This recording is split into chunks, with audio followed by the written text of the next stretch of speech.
Parte 17. Hoy me doy cuenta de que mi catadura de mendigo no era por pobre ni por poeta, sino porque mis energías estaban concentradas a fondo en la tosudez de aprender a escribir.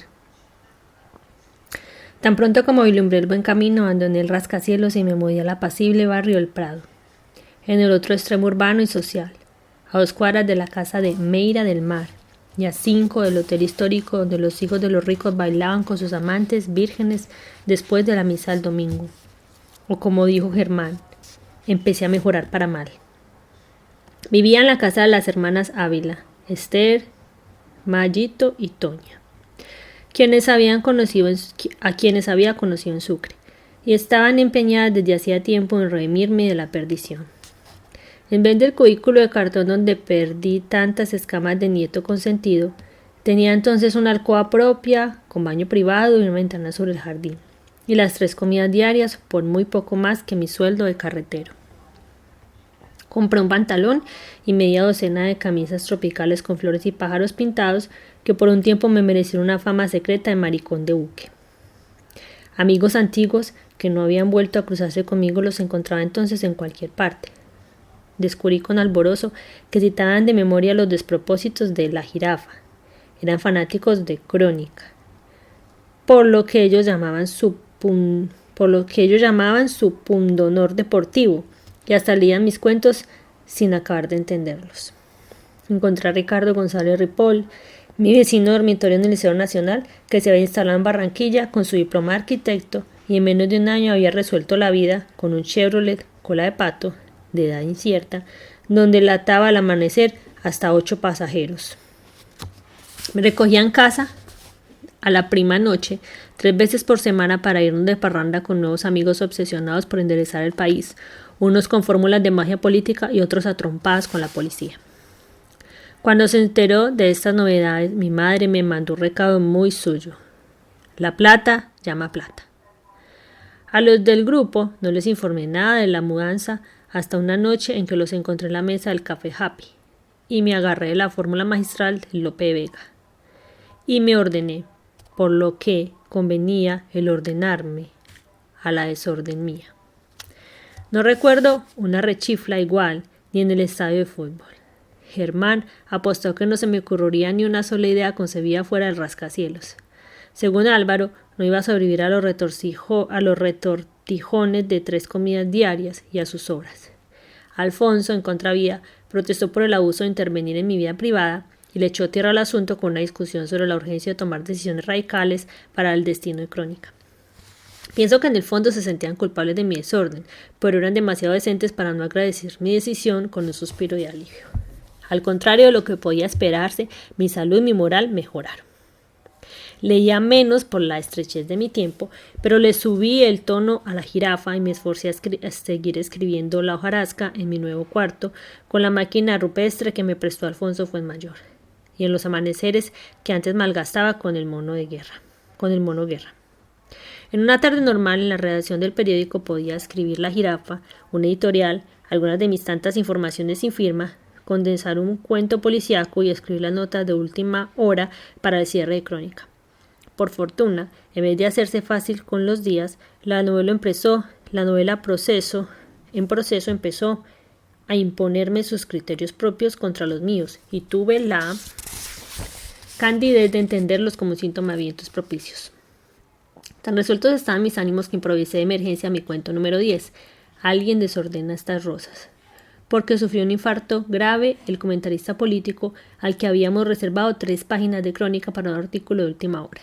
Solo cuando corregí la prueba impresa de mi cuento descubrí que era otro drama estático de los que ya escribía sin darme cuenta. Esta contrariedad acabó de agravarme el remordimiento de haber despertado a un amigo poco antes de la medianoche para que me escribiera el artículo en menos de 3 horas. Con ese ánimo de penitente, escribí el cuento en el mismo tiempo y, el lunes, volví a plantear en el consejo editorial la urgencia de echarnos a la calle para sacar la revista de su marasmo con reportajes de choque. Sin embargo, la idea, que era de todos, fue rechazada una vez más con un argumento favorable a mi felicidad. Si nos echamos a la calle, con la concepción idílica que teníamos del reportaje, la revista no volvería a salir a tiempo, si salía. Debí entenderlo como un cumplido, pero nunca pude superar la mala idea de que la razón verdadera de ellos era el recuerdo ingrato de mi reportaje sobre Verascochea. Un buen consuelo de aquellos días fue la llamada telefónica de Rafael Escalona, el autor de las canciones que se cantaban y se siguen cantando de este lado del mundo.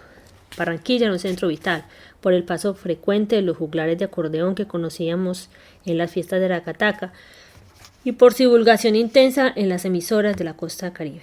Un cantante muy conocido entonces era Guillermo Buitrago, que se preciaba de mantener al día las novedades de la provincia. Otro muy popular era Crescencio Salcedo, un indio descalzo que se plantaba en la esquina de la lunchería americana para cantar a palo seco las canciones de las cosechas propias y ajenas, con una voz que tenía algo de hojalata, pero con un arte muy suyo que los impuso entre la muchedumbre diaria de la calle San Blas.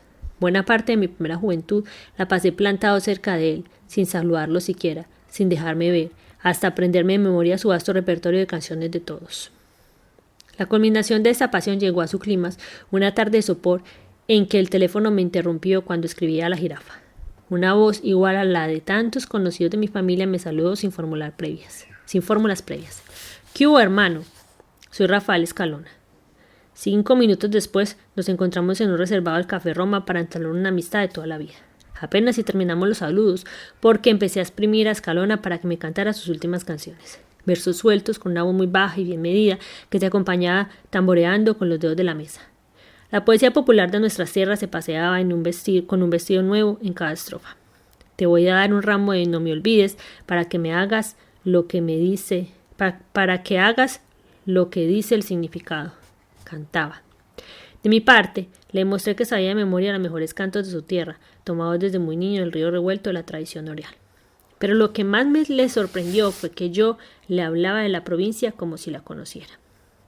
Días antes, Escalona había viajado en autobús de Villanueva a Valledupar, mientras componía de memoria la música y la letra de una nueva canción para los carnavales del domingo siguiente. Era su método maestro, porque no sabía escribir música ni tocar ningún instrumento. En alguno de los pueblos intermedios subió al bus un trovador errante de abarcas y acordeón, de los ya incontables que recorrían la región para cantar de feria en feria. Escalona lo sentó a su lado y le cantó al oído las 2 únicas estrofas terminadas de su nueva canción. El juglar descendió feliz en Villanueva y Escalona siguió en el bus hasta Valledupar, donde tuvo que acostarse a sudar la fiebre de 40 grados de un resfriado común. 3 días después fue domingo de carnaval y la canción inconclusa que Escalona le había cantado en secreto al amigo casual barrió con toda la música vieja y nueva desde Valledupar hasta el Cabo de la Vela. Solo él supo quién la divulgó mientras sudaba su fiebre de carnaval y quién le puso el nombre La Vieja Sara. La historia es verídica, pero no es rara en una región y un gremio donde lo más natural es lo asombroso. El acordeón, que no es un instrumento propio ni generalizado en Colombia, es popular en la provincia de Valledupar, tal vez importado de Aruba y Curazao. Durante la Segunda Guerra Mundial se interrumpió la importación de Alemania y los que ya estaban en la provincia sobrevivieron por el cuidado de sus dueños nativos.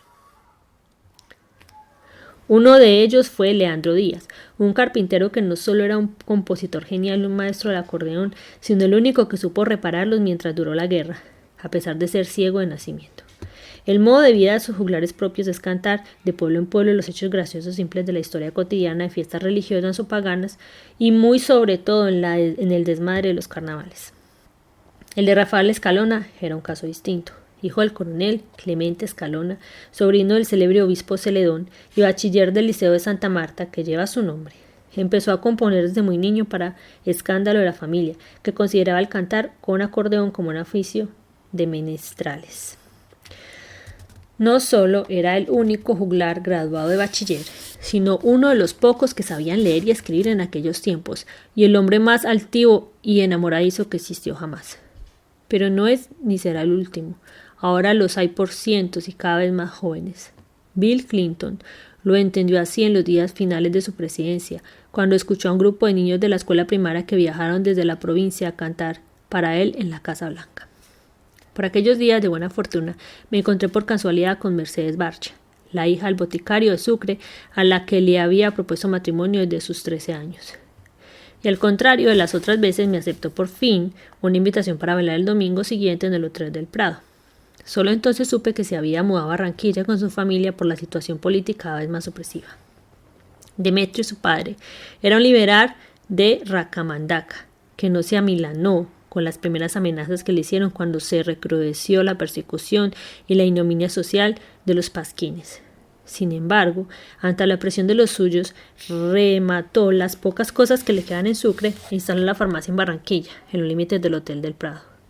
Aunque tenía la edad de mi papá, mantuvo siempre conmigo una amistad juvenil que solíamos recalentar en la cantina de enfrente y más de una vez terminamos en borracheras de galeote con el grupo completo en el tercer hombre. Mercedes estudiaba entonces en Medellín y solo iba con la familia en las vacaciones de Navidad. Siempre fue divertida y amable conmigo, pero tenía un talento ilusionista para escabullirse de preguntas y respuestas y no dejarse concretar sobre nada. Tuve que aceptarlo como una estrategia más piadosa que la indiferencia o el rechazo, y me conformaba con que me viera con su padre y sus amigos en la cantina de enfrente. Si él no vislumbró mi interés en aquellas vacaciones ansiosas, fue por ser el secreto mejor guardado en los primeros 20 siglos de la cristiandad. En varias ocasiones se vanaglorió en el tercer hombre de la frase que ella me había citado en Sucre en nuestro primer baile. Mi papá dice que todavía no ha nacido el príncipe que se casará conmigo. Tampoco supe si ella se lo creyó, pero se comportaba como si lo creyera hasta las vísperas de aquella Navidad en que aceptó que nos encontráramos el domingo siguiente en el baile matinal del Hotel del Prado. Soy tan supersticioso que atribuí su resolución al peinado y al bigote de artista que me había hecho el peluquero y el vestido de lino crudo y la corbata de seda comprados para la ocasión en un remate de turcos. Seguro de que iría con su padre, como a todas partes, e invité también a mi hermana Aida Rosa, que pasaba sus vacaciones conmigo.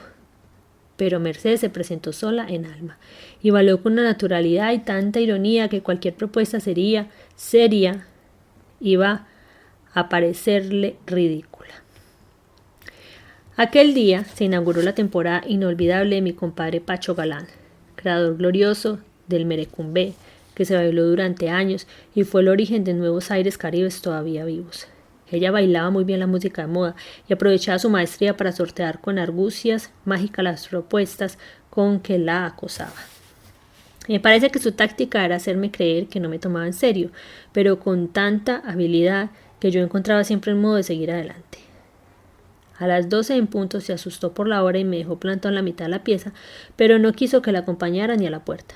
A mi hermana le pareció tan extraño que de algún modo se sintió culpable y todavía me preguntó si aquel mal ejemplo no tendría algo que ver con su determinación repentina de ingresar en el convento de las Salesianas de Medellín.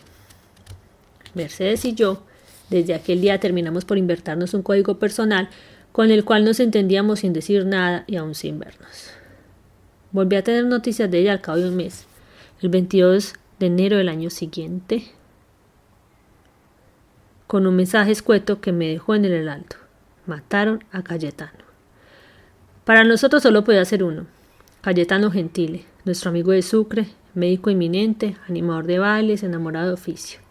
La versión inmediata fue que lo habían matado a cuchillo 2 hermanos de la maestrita de la escuela de Chaparral que le dimos llevar en su caballo. En el curso del día, telegrama en telegrama, tuve la historia completa. Todavía no eran tiempos de teléfonos fáciles y las llamadas personales de larga distancia se tramitaban con telegramas previos. Mi reacción inmediata fue de reportero. Decidí viajar a Sucre para escribirlo, pero en el periódico lo interpretaron como un impulso sentimental. Y hoy lo entiendo, porque ya desde entonces los colombianos nos matábamos los unos a los otros por cualquier motivo, y a veces los inventábamos para matarnos. Pero los crímenes pasionales están reservados para los lujos de ricos en las ciudades. Me pareció que el tema era eterno y empecé a tomar datos de testigos hasta que mi madre descubrió mis intenciones sigilosas y me rogó que no escribiera el reportaje. A menos, mientras estuviera viva la madre de Cayetano, doña Julieta Chimento, que para colmo de razones era su comadre de Sacramento por ser madrina de bautizo de Hernando, mi hermano número 8. Su razón, imprescindible en un buen reportaje, era de mucho peso. 2 hermanos de la maestra habían perseguido a Cayetano cuando trató de refugiarse en su casa, pero doña Julieta se había precipitado a cerrar la puerta de la calle porque creyó que el hijo ya estaba en su dormitorio. Así que el que no pudo entrar fue él. Y lo asesinaron a cuchillo contra la puerta cerrada. Mi reacción inmediata fue sentarme a escribir el reportaje del crimen, pero encontré toda clase de trabas. Lo que me interesaba ya no era el crimen mismo, sino el tema literario de la responsabilidad colectiva. Pero ningún argumento convenció a mi madre y me pareció una falta de respeto escribir sin su permiso. Sin embargo, desde aquel día no pasó uno en que no me acosaran los deseos de escribirlo. Empezaba a resignarme muchos años después, mientras esperaba la salida de un avión al aeropuerto de Argel.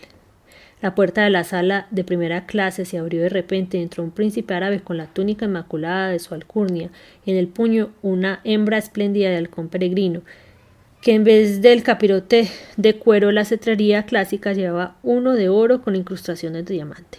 Por supuesto me acordé de Cayetano Gentile, que había aprendido de su padre las bellas artes de la altanería, al principio con gavilanes criollos y luego con ejemplares magníficos trasplantados de la Arabia Feliz. Al momento de su muerte tenía en la hacienda una halconera profesional, con 2 primas y un torzuelo amaestrados para la caza de perdices, y un neuli escocés adestrado para la defensa personal. Yo conocía entonces la entrevista histórica que George Plimpton le hizo a Ernest Hemingway en The Paris Review sobre el proceso de convertir un personaje de la vida real en un personaje de novela. Hemingway le contestó: si yo explicara cómo se hace eso, algunas veces sería un manual para los abogados especialistas en casos de difamación. Sin embargo, desde aquella mañana providencial en Argel, mi situación era la contraria. No me sentía con ánimos para seguir viviendo en paz si no escribía la historia de la muerte de Cayetano. Mi madre siguió firme en su determinación de impedirlo contra todo argumento hasta 30 años después del drama, cuando ella misma me llamó a Barcelona para darme la mala noticia de que Julieta Chimento, la madre de Cayetano, había muerto sin reponerse todavía de la falta del hijo. Pero esa vez, con su moral a toda prueba, mi madre no encontró razones para impedir el reportaje. Solo una cosa te suplico como madre, me dijo. Trátalo como si Cayetano fuera hijo mío. El relato, con el título de Crónica de una muerte anunciada, se publicó 2 años después. Mi madre no lo leyó por un motivo que conservó como otra joya suya en mi museo personal. Una cosa que salió tan mal en la vida no puede salir bien en un libro. El teléfono de mi escritorio había sonado a las 5 de la tarde una semana después de la muerte de Cayetano, cuando empezaba a escribir mi tarea diaria en el Heraldo. Llamé a mi papá, acababa de llegar a Barranquilla sin anunciarse, y me esperaba de urgencia en el Café Roma. La tensión de su voz me asustó, pero más me alarmé de verlo como nunca, desarreglado y sin afeitar, con el vestido azul celeste del 9 de abril masticado por el bochorno de la carretera, y sostenido apenas por la rara placidez de los vencidos. Quedé tan abrumado que no me siento capaz de transmitir la angustia y la lucidez con que papá me informó del desastre familiar. Sucre, el paraíso de la vida fácil, las muchachas bellas, había sucumbido al embate sísmico de la violencia política. La muerte de Cayetano no era más que un síntoma.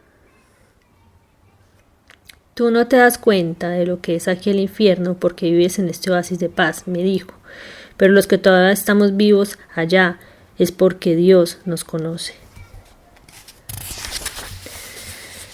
Era uno de los pocos miembros del Partido Conservador que no había tenido que esconderse de los liberales enardecidos desde el 9 de abril, y ahora los mismos suyos que se acogieron a su sombra lo repudiaron por su tibieza. Me pintó un cuadro tan aterrador y tan real que justificaba de sobra su determinación atolondrada de abandonarlo todo para llevarse la familia a Cartagena. Yo no tenía razón ni corazón contra él, pero pensé que podía entretenerlo con una solución menos radical del que la mudanza inmediata. Hacía falta tiempo para pensar. Nos tomamos 2 refrescos en silencio, cada cual en lo suyo, y recobró su idealismo febril antes de terminar y me dejó sin habla. Lo único que me consuela de toda esta vaina, dijo con un suspiro trémulo, es la felicidad de que puedas por fin terminar tus estudios. Nunca le dije cuánto me conmovió aquella dicha fantástica por una causa tan trivial. Sentí un soplo helado en el vientre, fulminado por la idea perversa de que el éxodo de la familia no era más que una astucia suya para obligarme a ser abogado. Lo miré directo a los ojos y eran 2 remansos atónitos. Me daba cuenta de que estaba tan indefenso y ansioso que no me obligaría a nada, ni me negaría nada, pero tenía bastante fe en su divina providencia para creer que podía rendirme por cansancio. Y más aún, Con el mismo ánimo cautivo me reveló que me había conseguido un empleo en Cartagena y tenía todo listo para mi posesión el lunes siguiente. Un gran empleo, me explicó, al que solo tenía que asistir cada 15 días para cobrar el sueldo. Era mucho más de lo que yo podía digerir. Con los dientes apretados le adelanté algunas reticencias que lo preparaban para una negativa final. Le conté la larga conversación con mi madre en el viaje a Cataca, de la que nunca recibí ningún comentario suyo, pero entendí que su indiferencia por el tema era la mejor respuesta. Lo más triste era que yo le jugaba con los dados compuestos, porque sabía que no sería aceptado en la universidad por haber perdido 2 materias del segundo año, que nunca rehabilité, y otras 3 recuperables en el tercero. Se lo había ocultado a la familia por evitarle un disgusto inútil, y no quise imaginar siquiera cuál sería la reacción de papá si se lo contaba aquella tarde. Al principio de la conversación había resuelto no ceder a ninguna debilidad del corazón, porque me dolía que un hombre tan bondadoso tuviera que dejarse ver por sus hijos en semejante estado de derrota. Sin embargo, me pareció que era hacerle demasiada confianza a la vida. Al final me entregué a la fórmula fácil de pedirle una noche de gracia para pensar. De acuerdo, dijo él, siempre que no pierdas de vista que tienes en tus manos la suerte de la familia. La condición sobraba. Era tan consciente de mi habilidad que cuando lo despedí en el último autobús, a las 7 de la noche tuve que sobornar al corazón para no irme en el asiento de al lado.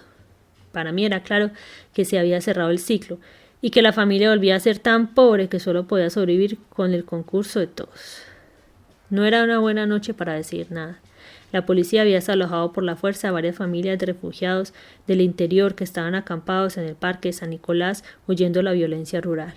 Sin embargo, la paz del Café Roma era inexpugnable.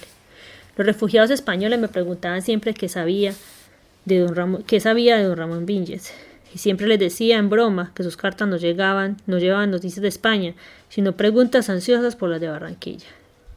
Desde que murió, no volvieron a mencionarlo, pero mantenían en la mesa su silla vacía. Un contertulio me felicitó por la jirapa del día anterior, que le había recordado de algún modo el romanticismo desgarrado de Mariano José de Larra. Y nunca supe por qué. El profesor Pérez Domenech me sacó del apuro con una de sus frases oportunas. Espero que no siga también el mal ejemplo de pegarse un tiro. Creo que no lo había dicho si hubiera sabido hasta qué punto podía ser cierto aquella noche. Media hora después, llevé el brazo a Germán Vargas hasta el fondo del Café Happy. Tan pronto como nos sirvieron le dije que tenía que hacer una consulta urgente.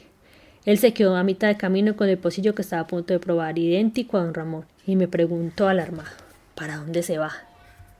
Su clarividencia me impresionó. ¿Cómo carajo lo sabe?, le dije.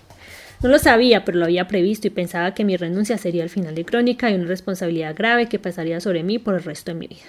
Me dio a entender que era poco menos que una traición, y nadie tenía más derecho que él para decírmelo. Nadie sabía qué hacer con Crónica, pero todos éramos conscientes de que Alfonso la había mantenido en un momento crucial, incluso con inversiones superiores a sus posibilidades. De modo que nunca logré quitarle a Germán la mala idea de que mi mudanza irremediable era una sentencia de muerte para la revista. Estoy seguro de que él, que lo entendía todo, sabía que mis motivos eran ineludibles, pero cumplió con el deber moral de decirme lo que pensaba. Al día siguiente, mientras me llevaba a la oficina de Crónica, Álvaro Cepeda dio una muestra conmovedora de la crispación que le causaban las borrascas íntimas de los amigos. Sin duda, ya conocía por Germán mi decisión de irme, y su timidez ejemplar nos salvó a ambos de cualquier argumento de salud. ¿Qué carajo?, me dijo. Irse para Cartagena no es irse para ninguna parte. Lo jodido sería irse para Nueva York, como me tocó a mí, y aquí estoy completito. Era la clase de respuestas parabólicas que le servían en casos como el mío para saltarse las ganas de llorar. Por lo mismo, no me sorprendió que prefiriera hablar por primera vez del proyecto de hacer cine en Colombia, que habríamos de continuar sin resultados por el resto de nuestras vidas. Lo rozó como un modo sesgado a dejarme con alguna esperanza y frenó en seco entre la muchedumbre atascada y los ventorrillos de cacharros de la calle San Blas. Ya le dije a Alfonso, me gritó desde la ventanilla, que mande al carajo la revista, hagamos una como Time. La conversación con Alfonso no fue fácil para mí ni para él, porque teníamos una aclaración atrasada desde hacía unos 6 meses y ambos sufríamos de una especie de tartamudez mental en ocasiones difíciles. Ocurrió que en uno de mis berrinches pueriles en la sala de Armada había quitado mi nombre y mi título en la bandera de Crónica, como una metáfora de renuncia formal, y cuando la tormenta pasó me olvidé de reponerlos. Nadie cayó en la cuenta antes que Germán Vargas 2 semanas después y lo comentó con Alfonso. También para él fue una sorpresa. Porfirio, el jefe de armada, les contó cómo había sido el berrinche. Ellos se acordaron de dejar las cosas como estaban hasta que yo les diera mis razones. Para desgracia mía, lo olvidé por completo hasta el día en que Alfonso y yo nos pusimos de acuerdo para que me fuera de Crónica. Cuando terminamos me despidió muerto de risa con una broma típica de las suyas, fuerte pero irresistible. La suerte, dijo, es que ni siquiera tenemos que quitar su nombre de la bandera. Solo entonces reví el incidente como una cuchillada y sentí que la tierra se hundía bajo mis pies. No por lo que Alfonso había dicho de un modo tan oportuno, sino porque se me hubiera olvidado de aclararlo. Alfonso, que era de esperarse, me dio una explicación de adulto. Si era el único entuerto que no habíamos ventilado, no era decente dejarlo en el aire sin explicación. El resto lo haría Alfonso con Álvaro y Germán, y si hubiera que salvar el barco entre todos, también yo podría volver en 2 horas. Contábamos como reserva extrema con el consejo editorial, una especie de divina providencia que nunca habíamos logrado sentar a la larga mesa de nogal de las grandes decisiones. Los comentarios de Germán y Álvaro me infundieron el valor que me hacía falta para irme. Alfonso comprendió mis razones y las recibió como un alivio, pero de ningún modo dio a entender que Crónica pudiera acabarse con mi renuncia. Al contrario, me aconsejó que tomara la crisis con calma, me tranquilizó con la idea de construirle una base firme con el consejo editorial y ya me avisaría cuando pudiera hacer algo que en realidad valiera la pena. Fue el primer indicio que tuve de que Alfonso concebía la posibilidad inverosímil de que Crónica se acabara. Y así fue, sin pena ni gloria. El 28 de junio, al cabo de 58 números en 14 meses. Sin embargo, medio siglo después, tengo la impresión de que la revista fue un acontecimiento importante del periodismo nacional. No quedó una colección completa, solo los 6 primeros números y algunos recortes en la Biblioteca Catalana de don Ramón Viñes. Una casualidad afortunada para mí fue que en la casa donde vivía querían cambiar los muebles de la sala y me le ofrecieron a precio de subasta. La víspera del viaje, en mi arreglo de cuentas con el Heraldo, aceptaron anticiparme 6 meses de la jirafa. Con parte de esa plata compré los muebles de Mallito para nuestra casa de Cartagena. Porque sabía que la familia no llevaba los de Sucre ni tenía modo de comprar otros. No puedo omitir que con 50 años más de uso siguen bien conservados y en servicio, porque la madre agradecida no permitió que los vendieran. Una semana después de la visita de mi padre me mudé para Cartagena con la única carga de los muebles y poco más de lo que llevaba puesto. Al contrario de la primera vez, sabía cómo hacer cuando hiciera falta. Conocía todo el que necesitara en Cartagena y quería de todo corazón que a la familia le fuera bien, pero que a mí me fuera mal como castigo por mi falta de carácter. La casa estaba en un buen lugar del barrio de La Popa, a la sombra del convento histórico que siempre apareció a punto de desbarrancarse. Los 4 dormitorios y los 2 baños de la planta baja estaban reservados para los padres y los 11 hijos, yo el mayor de casi 26 años, y eligió el menor de 5. Todos bien criados en la cultura caribe, las hamacas y las esteras en el piso, y las camas para cuando tuvieron lugar. En la planta alta vivía el tío Hermógenes Sol, hermano de mi padre, con su hijo Carlos Martínez Simada. La casa entera no era suficiente para tantos, pero el alquiler estaba moderado por los negocios del tío con la propietaria, de quien solo sabíamos que era muy rica y la llamaban la Pepa. La familia, con su implacable don de burla, no tardó en encontrar la dirección perfecta con aires de cuple. La casa de la Pepa en el pie de la popa. La llegada a la prole es para mí un recuerdo misterioso. Se había ido la luz en media ciudad y tratábamos de preparar la casa en las tinieblas para acostar a los niños.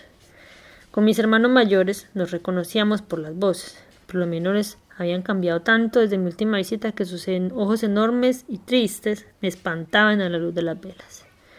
El desorden de baúles, bultos y hamacas colgadas en las tinieblas lo sufrí como un 9 de abril doméstico. Sin embargo, la impresión mayor la sentí cuando traté de mover un talego sin forma que se me escapaba de las manos. Eran los restos de la abuela Tranquilina que mi madre había desenterrado y los llevaba para depositarlos en el osario de San Pedro Claver, donde están los de mi padre y la tía Elvira Carrillo, en una misma cripta. Mi tío Hermógenes Sol era el hombre presidencial de aquella emergencia. Lo habían nombrado secretario general de la Policía Departamental en Cartagena y su primera disposición radical fue abrir una brecha burocrática para salvar a la familia. Incluido yo, el descarriado político, con una reputación de comunista que no me habían ganado por mi ideología, sino por mi modo de vestir. Había empleos para todos. A papá le dieron un cargo administrativo sin responsabilidad política. A mi hermano Luis Enrique lo nombraron detective y a mí me dieron una canonjía en las oficinas del Censo Nacional que el gobierno conservador se empeñaba en hacer. Tal vez para tener alguna idea de cuántos adversarios quedábamos vivos. El costo moral del empleo era más peligroso para mí que el costo político, porque cobraba el sueldo cada 2 semanas y no podía dejarme ver por el sector en el resto del mes para evitar preguntas. La justificación oficial no solo para mí, sino para unos ciento y tantos empleados más, era que estaba en comisión fuera de la ciudad. El Café Moca, frente a las oficinas del censo, permanecía atestado de falsos burócratas de los pueblos vecinos que solo iban para cobrar. No hubo un céntimo para mí, uso personal, durante el tiempo en que firmé la nómina, porque mi sueldo era sustancial y se iba completo para el presupuesto doméstico. Mientras tanto, papá había tratado de matricularme en la Facultad de Derecho y se dio de bruces con la verdad que yo le había ocultado. El solo hecho de que él lo supiera me hizo tan feliz como si me hubiera entregado el diploma. Mi felicidad era aún más merecida porque en medio de tantas contrariedades y trapisondas había encontrado por fin el tiempo y el espacio para terminar la novela. Mi entrada en el Universal me la hicieron sentir como un regreso a casa. Eran las 6 de la tarde, la hora más movida del silencio bruto que mi entrada provocó en los linotipos y la máquina de escribir se me anudó en la garganta. Al maestro Zavala no le había pasado un minuto en sus mechones de indio. Como si nunca me hubiera ido, me pidió el favor de que le escribiera una nota editorial que tenía trazada. Mi máquina la ocupaba un primíparo adolescente que se cayó por la prisa atolondrada con que me cedió el asiento. Lo primero que me sorprendió fue la dificultad de una nota anónima con la circunspección editorial, después de unos 2 años de desafueros con la jirafa. Llevaba escrita una cuartilla cuando se acercó a saludarme el director López Escauriaza. Su flema británica era un lugar común en tertulias de amigos y caricaturistas políticos y me impresionó su rubor de alegría al saludarme con un abrazo. Cuando terminé la nota, Zavala me esperaba con un papelito donde el director había hecho cuentas para proponerme un sueldo de 120 pesos al mes por notas editoriales. Me impresionó tanto la cifra insólita por la fecha y el lugar que ni siquiera contesté ni di las gracias, sino que me senté a escribir 2 notas más, embriagado por la sensación de que la tierra giraba en realidad alrededor del sol. Era como haber vuelto a los orígenes, los mismos temas corregidos en rojo liberal por el maestro Zavala, sincopados por la misma censura de un censor ya vencido por las astucias impías de la redacción. Las mismas medianoches de viste a caballo con patacones en la cueva y el mismo tema de componer el mundo hasta el amanecer en el Paseo de los Mártires. Rojas Erazo había pasado 1 año vendiendo cuadros para mudarse a cualquier parte, hasta que se casó con Rosa Isabel la Grande y se mudó para Bogotá. Al final de la noche me sentaba a escribir La Jirafa, que mandaba a El Heraldo, por el único medio moderno de entonces, que era el correo ordinario, y con muy pocas faltas, por fuerza mayor, hasta el pago de la deuda. La vida con la familia completa en condiciones azarosas no es dominio de la memoria, sino de la imaginación. Los padres dormían en una alcoba de la planta baja con alguno de los menores. Las 4 hermanas se sentían ya con derecho de tener una alcoba para cada una. En la tercera dormían Hernando y Alfredo Ricardo, al cuidado de Jaime, que los mantenía de estado de alerta con sus prédicas filosóficas y matemáticas. Rita, que andaba por los 14 años, estudiaba hasta la medianoche en la puerta de la calle bajo la luz del poste público, para ahorrarla de la casa. Aprendía de memoria las lecciones cantándolas en voz alta, y con la gracia y la buena dicción que todavía conserva. Muchas rarezas de mis libros vienen de sus ejercicios de lectura. con la mula que va al molino, el chocolate del chico de la cachucha chica y el adivino que se dedicaba a la bebida. La casa era más viva y sobre todo más humana desde la medianoche, entre ir a la cocina a tomar agua, o el excusado por urgencias líquidas o sólidas, o colgar hamacas entrecruzadas a distintos niveles en los corredores. Yo vivía en el segundo piso con Gustavo y Luis Enrique, cuando el tío y su hijo se instalaron en su casa familiar, y más tarde con Jaime, sometido a la penitencia de no pontificiar sobre nada después de las 9 de la noche. Una madrugada nos tuvo despiertos durante varias horas el valío cíclico de un gordero huérfano. Gustavo dijo exasperado: pareció un faro. No lo olvidé nunca, porque era la clase de símiles que en aquel tiempo atrapaba al vuelo en la vida real para la novela inminente. Fue la casa más viva de las varias de Cartagena, que se fueron degradando al mismo tiempo que los recursos de la familia. Buscando barrios más baratos, fuimos descendiendo de clase hasta la casa del Toril, donde aparecía de noche el espanto de una mujer. Tuve la suerte de no estar allí, pero los solos testimonios de padres y hermanos me causaron tanto terror como si hubiera estado. Mis padres dormitaban la primera noche en el sofá de la sala, y vieron a la parecida que pasó sin mirarlos de un dormitorio a otro, con un vestido de florecitas rojas y el cabello corto sostenido detrás de las orejas con moños colorados. Mi madre la escribió hasta por las pintas de su vestido y el modelo de sus zapatos. Papá negaba que lo hubiera visto para no impresionar más a la esposa ni asustar a los hijos, pero la familiaridad con la que la parecida se movía por la casa desde el atardecer no permitía ignorarla. Mi hermana Margot despertó una madrugada y la vio en la baranda de su cama, escrutándola con una mirada intensa. Pero lo que más la impresionó fue el pavor de ser vista desde otra vida. El domingo, a la salida de misa, una vecina le confirmó a mi madre que en aquella casa no vivía nadie desde hacía muchos años por el descaro de la mujer fantasma que alguna vez apareció en el comedor a pleno día mientras la familia almorzaba. Al día siguiente salió mi madre con 2 de los menores en busca de una casa para mudarse y la encontró en 4 horas. Sin embargo, a la mayoría de los hermanos les costó trabajo conjurar la idea de que el fantasma de la muerta se había mudado con ellos.